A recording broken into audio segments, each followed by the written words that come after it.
오늘 우리가 이제 드디어 부흥회를 하는 날입니다. 이제 시작하는 날인데 오늘 특별히 그 하나님의 말씀의 은혜가 우리 교회와 우리 모든 성도님들의 심령에 오롯이 새겨질 수 있기를 간절히 소망합니다. 여러분, 부흥회에 우리 강사님께서 특별히 조금 요청해 주신 부분이 있었어요. 뭐냐면 그 부흥회 영상이 좀 송출되거나 녹화되지 않았으면 좋겠다. 좀 특별한 요청이셨는데, 그래서 부흥회의 은혜는 현장에 오셔야만 누리실 수가 있습니다. 네, 여러분 꼭 함께 오셔서 말씀 나누고 우리 다시 결단하고 주님의 부르심 앞에 우리의 삶을 세우는 은혜의 시간들 되기를 소망합니다. 우리가 이것을 위해서 지난 한 3주간 또 계속해서 말씀의 묵상, 말씀의 동행, 우리 새벽을 깨우며 그렇게 기도로 붙잡고 준비해 왔는데요.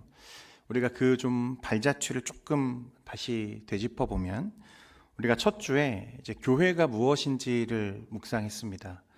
여러분, 교회는 그리스도의 몸입니다. 그래서 우리 모두는, 저와 여러분은 그 몸을 이루는 한 지체인 거죠, 지체.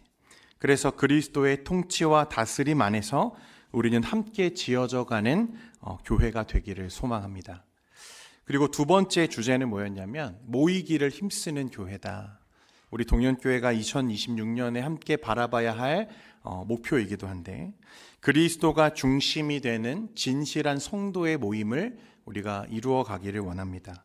마음의 경계가 허물어지고 삶의 벽이 사라지고 그런 모임 가운데 우리가 다시 일어서기를 소망합니다. 그리고 세 번째로 우리가 묵상했던 주제는 뭐였냐면, 그러면 우리 교회가 세워져야 할, 우리의 모임과 예배가 세워져야 할 근거, 기초가 무엇이냐? 그것은 바로 말씀과 기도다. 그래서 우리가 세 번째로 묵상했던 주제는 말씀과 기도 위에 세워지는 교회에 대해서 묵상을 했습니다. 언제 그랬냐는 것처럼 저를 계속 보시는데, 오늘 네 번째 주제를 이제 시작을 해야 되는데요. 오늘 네 번째 주제는 세상으로 나아가는 교회입니다. 저를 따라하겠습니다. 세상으로 나아가는 교회. 세상으로 나아가는 동년교회. 여러분, 우리의 모임이 단지 이 안에서 끝나는 게 아니라 세상을 향해 가기를 원하신다는 우리 하나님의 말씀을 우리가 이 한 주간의 삶 속에 오롯이 다시 새기고, 우리가 서야 할 자리, 우리가 가야 할 자리가 어디인지 다시 깨닫게 되는 은혜의 시간 되기를 소망합니다. 요한복음 20장에 보면요, 여러분, 부활하신 주님을 그 제자들이 이제 처음 만나게 되는 장면이 나와요. 근데 그 당시에 제자들이 어떤 상태였는지가 이제 적나라하게 드러나는데, 요한복음 20장 19절에서 21절까지 말씀해 보면 이렇게 되어 있습니다. 우리 같이 한번 이 말씀 읽도록 하겠습니다. 시작. 이날 곧 안식 후 첫날 저녁 때에 제자들이 유대인들을 두려워하여 모인 곳에 문을 닫았더니 예수께서 오사 가운데 서서 이르시되 너희에게 평강이 있을지어다. 이 말씀을 하시고 손과 옆구리를 보이시니 제자들이 주를 보고 기뻐하더라. 예수께서 또 이르시되 너희에게 평강이 있을지어다. 아버지께서 나를 보내신 것 같이 나도 너희를 보내노라. 아멘. 주님이 이제 찾아오셔서 제자들, 문을 걸어 잠그고 있던 제자들에게 하신 말씀이죠. 여기서 문을 닫다라는 말은요, 완료 시제로 되어 있는 분사입니다. 이미 단단히 잠갔고 그 닫힌 상태가 계속되고 있었다는 것을 우리에게 말하는 거예요.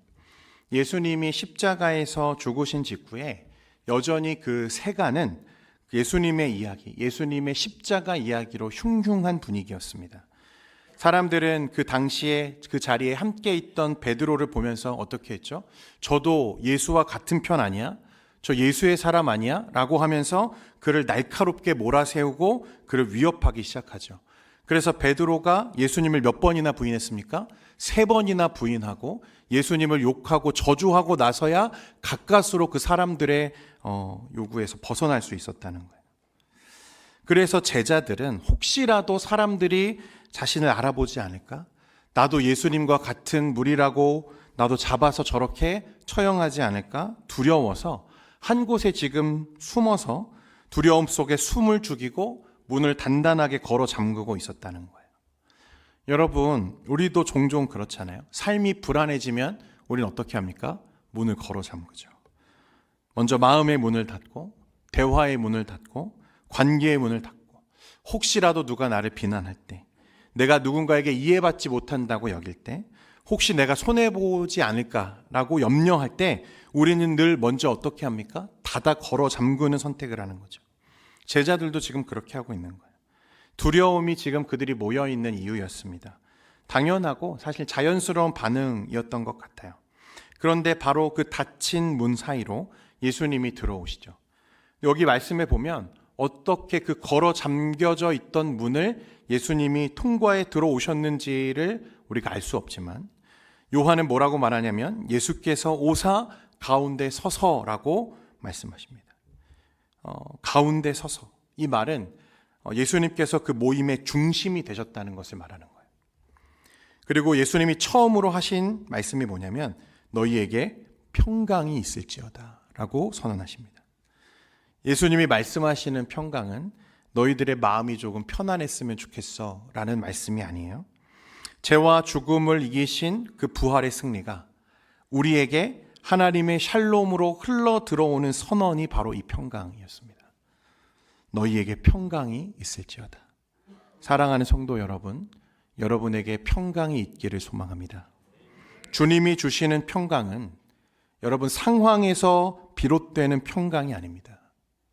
주님이 주시는 평강은 그 상황 한가운데 지금 함께하고 계시는 주님으로 말미암아 우리가 누리는 상태를 말하는 거예요. 평강. 상황이 달라져서 상황이 좋아서 누리는 평안을 말하는 게 아니라 예수님으로 말미암아 상황과 상관없이 누리게 되는 평강을 우리에게 말씀하는 것입니다. 그리고 나서 예수님은 제자들에게 무엇을 보여주시냐면요. 예수님의 손과 옆구리를 이제 보여주시는 거예요. 그랬더니 제자들은 그제서야 주님을 보고 이분이 예수님이시구나. 정말로 예수님이 살아나셨구나. 그것을 알고 이제 기뻐하기 시작했다고 말씀이 기록합니다. 그러니까 두려움이 만든 이 닫힌 공간이 주님의 임재로 인해서 어떤 공간으로 바뀌었습니까? 기쁨의 공간으로 바뀌었다는 거예요. 상황이 바뀐 게 아니라 주님으로 인해 바뀐 기쁨이었습니다. 두려움이 사라지고 기쁨이 임하는. 사랑하는 성도 여러분, 그래서 우리가 오늘 교회로 모여 있고 예배하는 모임, 이 모임의 목적이 무엇이냐면 이 주님의 평강이라는 것입니다. 평강. 주님으로 말미암아 누리는 기쁨과 평강이 오늘 저와 여러분이 이 자리에 있게 만든 이유라는 거예요. 여러분, 우리 주님은 우리 두세 사람이 모인 곳에 내가 늘 함께 할 거야 라고 약속하셨고 우리에게 그 가운데 오셔서 지금 평강을 선포하십니다. 기쁨을 누리게 하세요. 그래서 교회에 오면 뭐가 있어야 돼요? 기뻐야 돼요, 여러분. 평강이 누려져야 됩니다. 우리의 예배와 모임과 우리의 사역들이 그런 은혜들로 채워져야 함을 주님께서 말씀하시는 거예요. 상황이 주는 그런 안도감이 아니라 주님으로 말미암은 하나님의 샬롬을 회복하는 저와 여러분 그리고 동현교회 되기를 소망합니다. 이게 첫 번째 평강입니다. 주님은 두려움으로 모인 제자들의 내면을 먼저 치유하시죠. 그리고 그 다음에 어떻게 말씀하시냐면 너희에게 평강이 있을지어다. 두 번째 평강을 선언하시고 나서 아버지께서 나를 보내신 것 같이 나도 너희를 어떻게 한다? 보내노라 라고 말씀하세요. 보낸다. 요한이 여기서 두 보내심의 동사를 다르게 썼거든요. 아버지께서 나를 보내신 것 같이 할 때 이 보내심의 동사는 완료 시제를 사용했고 또 예수님께서 나도 너희를 보낸다, 보내노라 라고 할 때는 현재형 단어를 썼어요. 그러니까 이 말은 지금도 예수님이 제자들을 보내고 계시고 계속 보내실 것을 말씀하시는 거예요. 그래서 이 말씀 이후에 예수님의 제자들과 교회는 어떤 사명을 지금 안고 있냐면 보내심을 받는, 계속해서 보내지는 자들이 바로 교회요 성도라는 것입니다. 여러분, 그러니까 주님이 우리를 먼저 교회로 부르신 이유가 무엇이냐? 오늘 말씀에 따르면 무엇을 위해서 보내시는 거죠? 보내기 위해서 모으신 거예요. 우리가 교회로 모여 있는 것은 보내지기 위해서 모여 있다는 것입니다. 위로받으려고 모이기도 하고 힘을 얻으려고 모이기도 하고 맞습니다. 그것도 주님이 부정하지 않으시죠.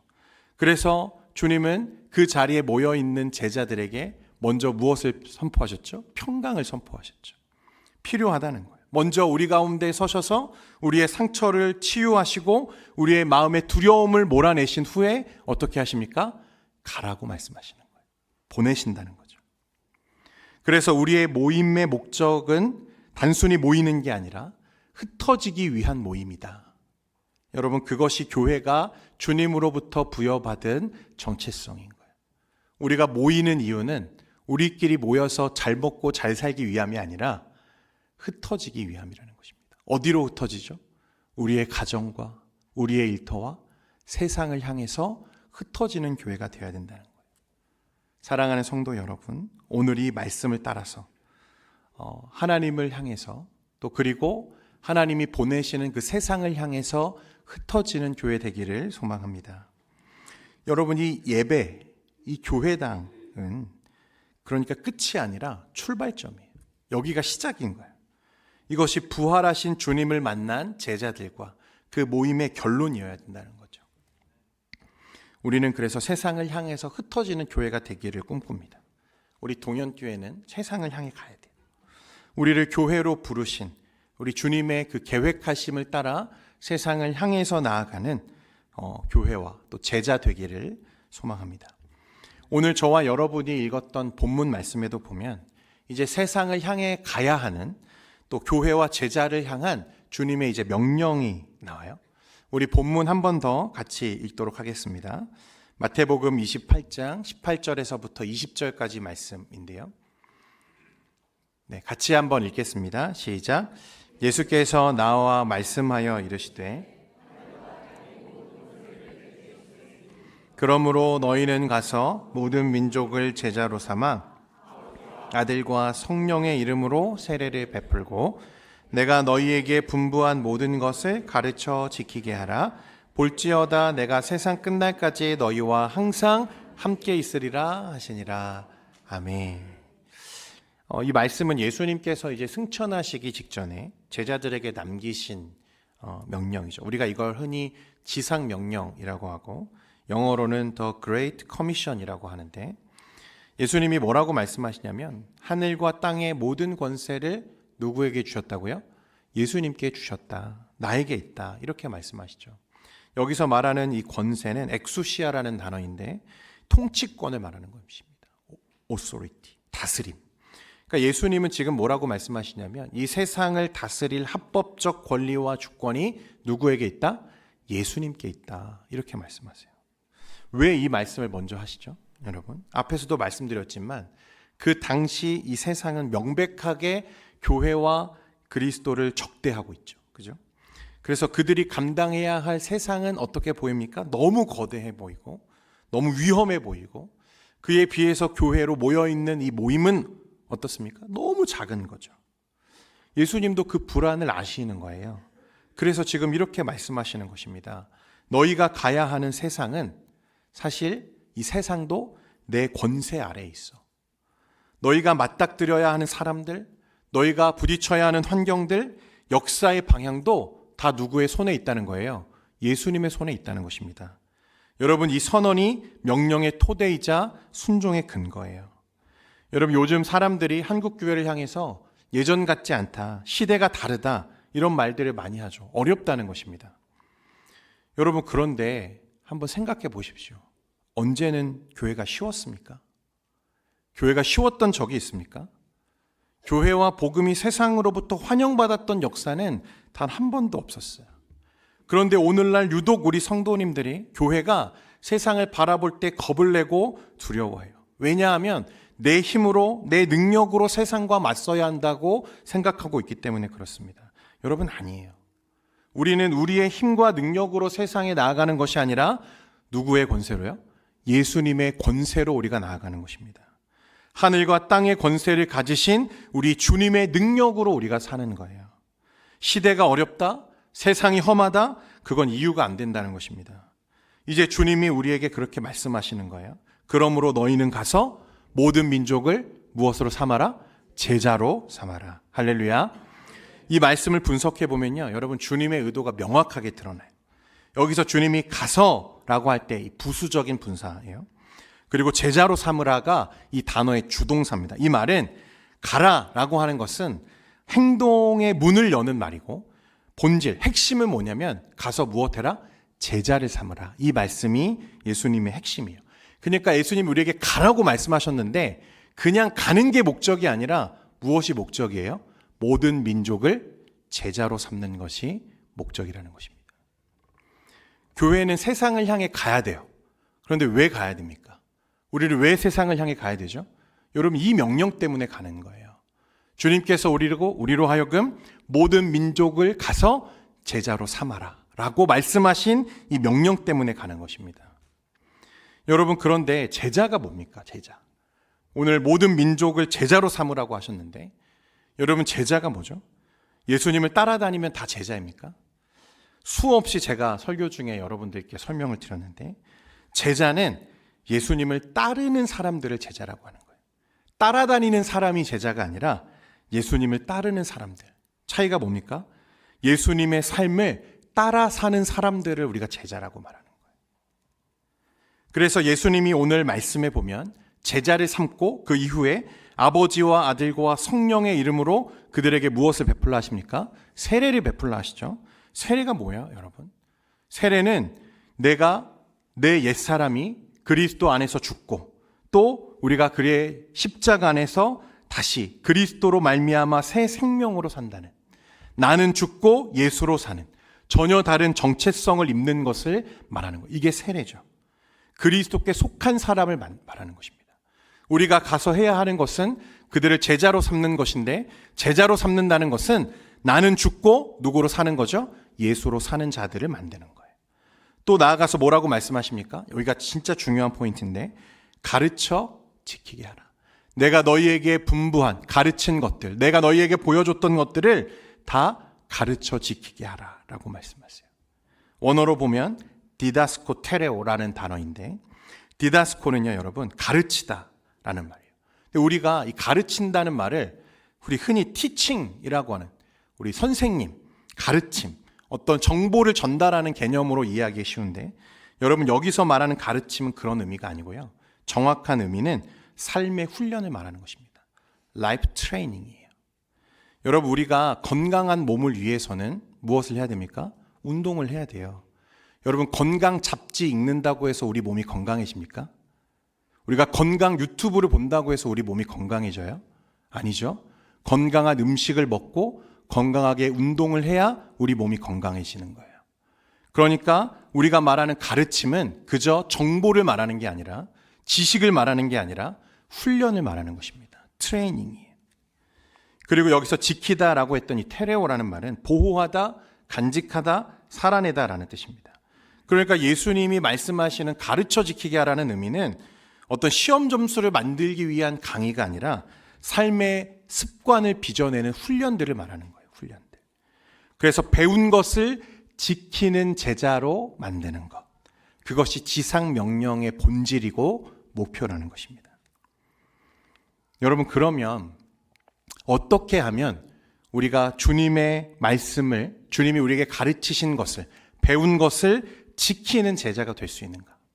여러분, 어떻게 하면 우리가 제자가 될 수 있을까?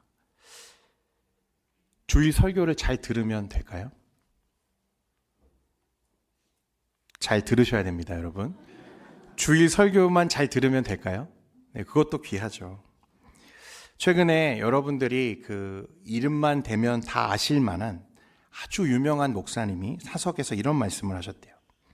본인은 지난 수십 년 동안 전 세계를 다니면서 수만 명 혹은 수십만 명이 모이는 대형 집회들을 지금까지 인도해 왔는데, 그리고 그 집회를 통해서 많은 영혼들이 구원받는 것을 이 목사님이 보셨다는 거죠. 그런데 그럼에도 불구하고 몇십 년이 지나서 자신의 사역을 돌이켜보는 그 시점에서 이런 대형 집회들, 내가 해왔던 그런 설교들이 자신이 원했던 것만큼의 열매가 있었는가 했을 때 그렇지 않다는 것을 고백하는 거예요. 어떻게 보면 거품과 같았다, 이렇게 말합니다. 물론 그분이 하신 일들이 그동안 전부 무익하고 무용하고 무효한가, 여러분 실패했는가? 그런 것은 아닙니다. 하나님이 분명히 그 목사님을 귀하게 들어서 사용하셨고 놀라운 주의 역사들이 그 집회들을 통해서 일어났어요. 주님께 돌아온 사람들이 있습니다. 분명히 의미가 있는 거죠. 그래서 주님께서 하신 일들이었습니다. 그런데 무슨 말을 하는 거냐면 단지 그런 대중 집회들 그리고 대중 설교만을 가지고 예수를 따라다니는 사람들은 만들 수 있을지 몰라도 예수를 따르는 제자로 세우지는 못한다는 것을 자기가 깨닫게 됐다는 거예요. 명설교자의 설교는요, 한 사람의 인생에 있어서 결정적인 전환점이 될 수는 있습니다. 그를 구원의 은혜로 초청하고 생명으로 건져내는 중요한 결단의 시간이 될 수는 있어요. 그렇지만 어떻게 할 수는 없는 거죠. 그의 삶 전체를 충성된 제자로 주의 말씀을 지키며 사는 훈련되어진 제자로 세우지는 못한다는 거예요. 설교만으로는 그게 되지 않는다는 것을 자기가 많이 느낀다고 고백했습니다. 목사의 설교만으로는, 집회만으로는 예수의 제자가 만들어질 수가 없는 그런 경우가 훨씬 더 많다는 이야기를 하는 거예요. 여러분, 하늘과 땅의 권세를 가지신 만왕의 왕 우리 주 예수 그리스도께서 원하시는 이 시대의 교회가 어떤 교회인가? 그냥 가서 전도만 열심히 하는 교회입니까? 예수님이 가라고 했으니까 가서 전도만 하면 될까요? 여러분, 세례 주고 그 교회에 등록시켜서 조금 지나면 집사로 세우고 장로로 직분을 주고 그래서 직분만 맡기는 그런 교회가 되면 되겠습니까? 그것으로도 안 되는 거죠. 한 걸음 더 나아가야 된다는 거예요. 여러분, 뭐 하라 그랬어요? 내가 너희에게 분부한 모든 것을 가르쳐 지키는 데까지 해라. 그것이 주님이 우리에게 하신 명령의 본질이죠. 여러분, 그러니까 내가 복음 듣고 예수 믿었다 하는 것만으로 만족하면 돼요, 안 돼요? 안 되는 거예요. 어디까지 나아가야 되냐면 주님의 말씀을 내 삶에서 순종하는 데까지, 주님의 말씀을 지키는 사람이 되는 데까지 나아가야 되는 거죠. 그런데 그것은 한편의 설교로 되는 게 아니고 여러분 무엇으로 되는 것입니까? 훈련을 통해서 이루어지는 거예요. 한국 교회의 폭발적인 부흥과 성장의 영향으로 한국 교회 지도자들이 놓쳤던 중요한 부분 중에 하나가 이거예요, 여러분. 설교 가지고 다 된다고 생각한 거예요. 가르쳐 지키게 하라. 이 말씀을 뒤로 하고 설교 한편으로 다 충당될 거라고 여긴 우리 목회자들의 실수죠. 물론 설교는 여러분 정말 중요합니다. 교회의 심장이에요. 그러나 설교가 우리의 모든 문제를 다 해결하는 무슨 만능 수단이 아니라는 거예요. 설교도 성도들로 하여금 가르쳐 지키게 하는 자리까지 나아가도록 하기 위한 하나의 수단일 뿐이죠. 전부가 아니라는 거예요.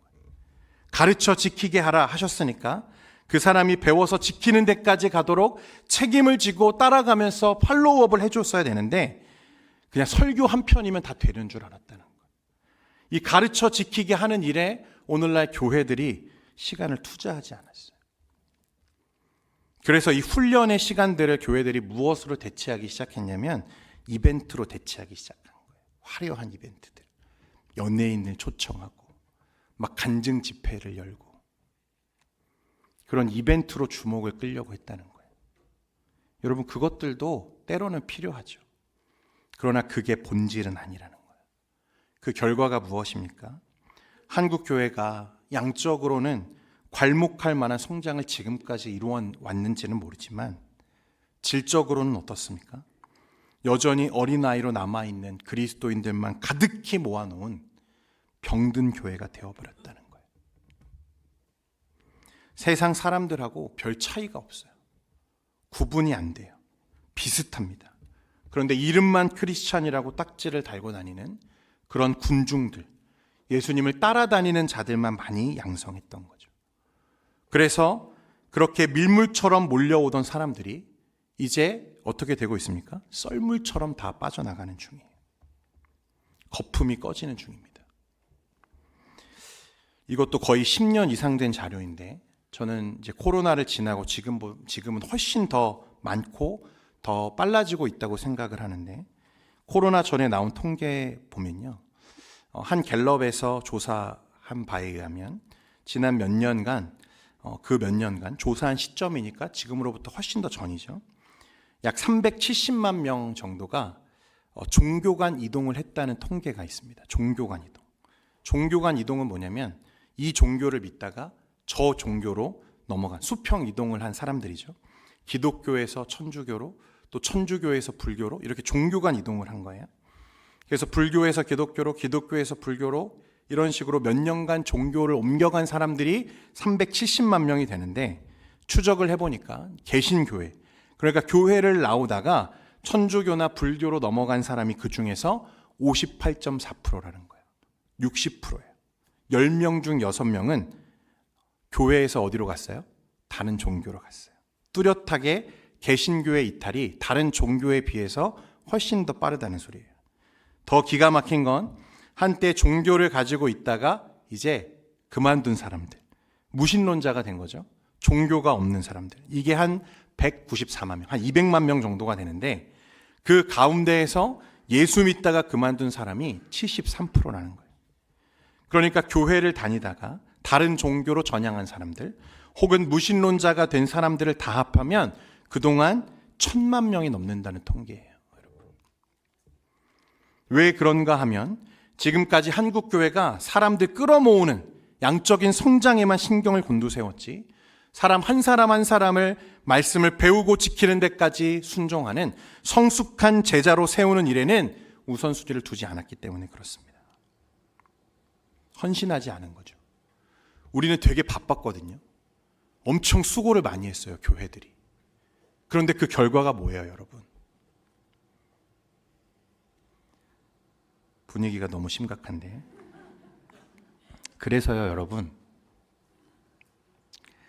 저는 저와 여러분이 예수님을 닮은 예수의 제자가 되기를 원합니다. 종교인들 되지 마십시오.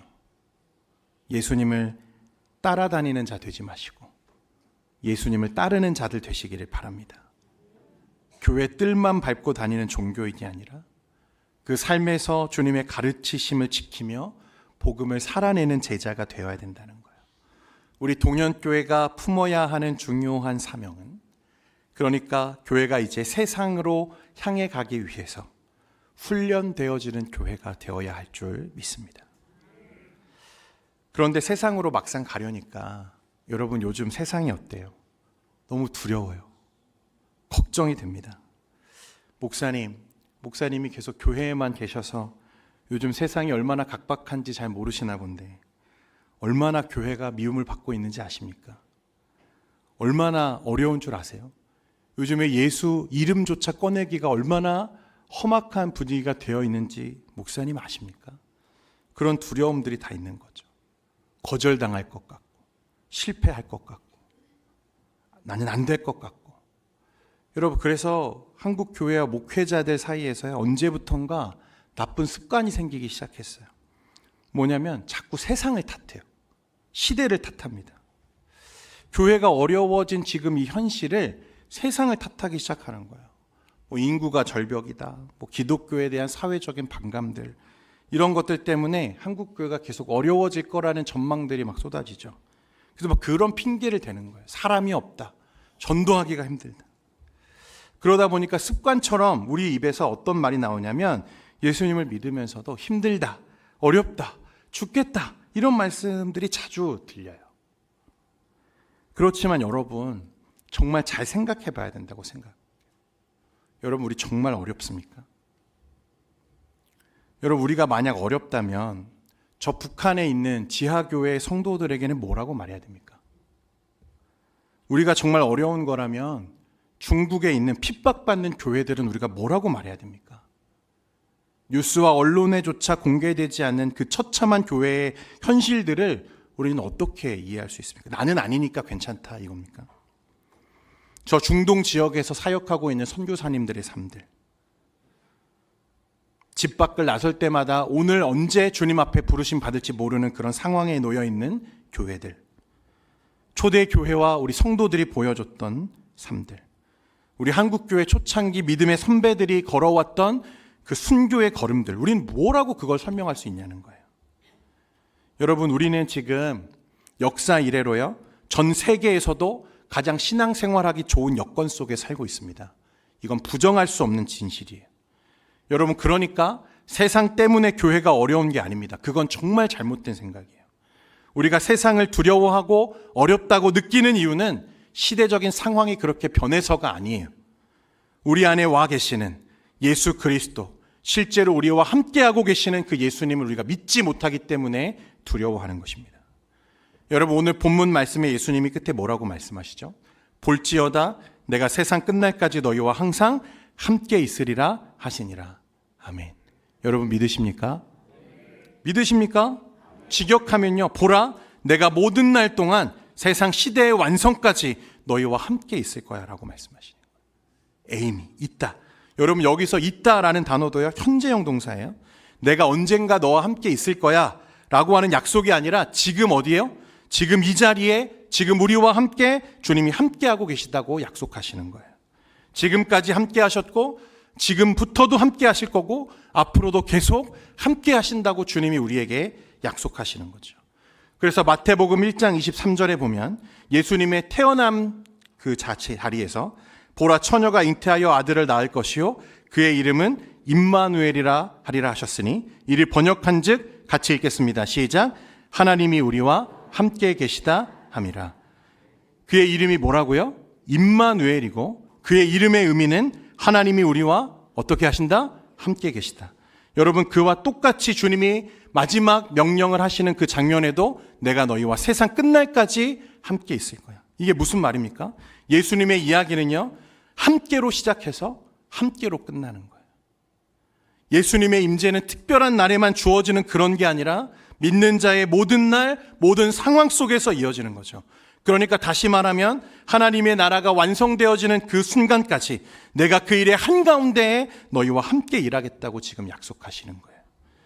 여러분, 예수님께서 이 약속을 온전히 그 삶 속에 이루시죠.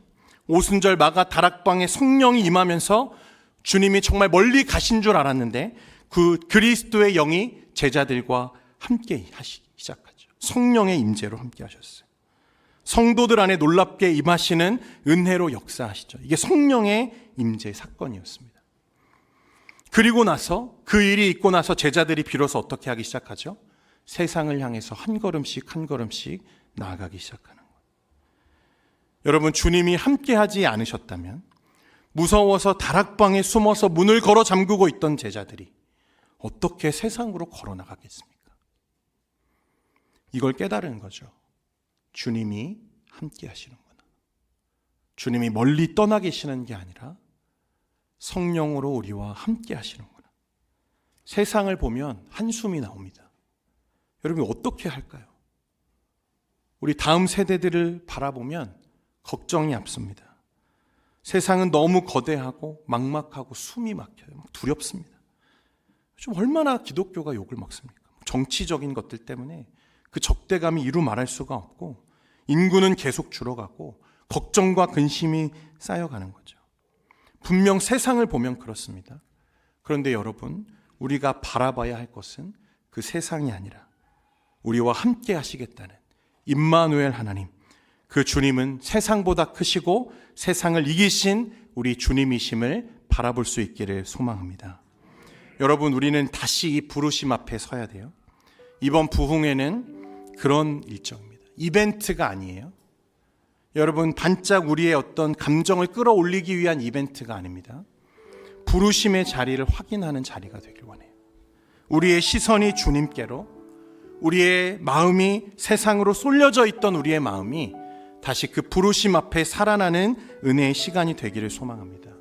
세상은 거칠고 현실은 두렵지만 주님은 이 자리에서 저와 여러분에게 약속하세요. 볼지어다 내가 세상 끝날까지 너희와 항상 함께 있으리라. 이 약속이 우리의 담대함이요 사명의 근거입니다. 이제 우리는 모이기만 하는 교회가 아니라 세상으로 나아가는 교회로 서야 돼요. 그러려면 성령이 임하셔야 됩니다. 우리 안에 무너졌던 실패들이 회복되고 하나님의 은혜가 다시 새롭게 세워져야 돼요. 이번 부흥회가 그런 은혜의 시간이 되기를 소망합니다. 그래서 주의 명령을 따라 복음을 지켜 살면서 나의 가정과 나의 일터와 나에게 맡겨주신 그 하나님의 나라들을 우리가 주님 앞에 세워나가는 저와 여러분 되기를 간절히 소망합니다.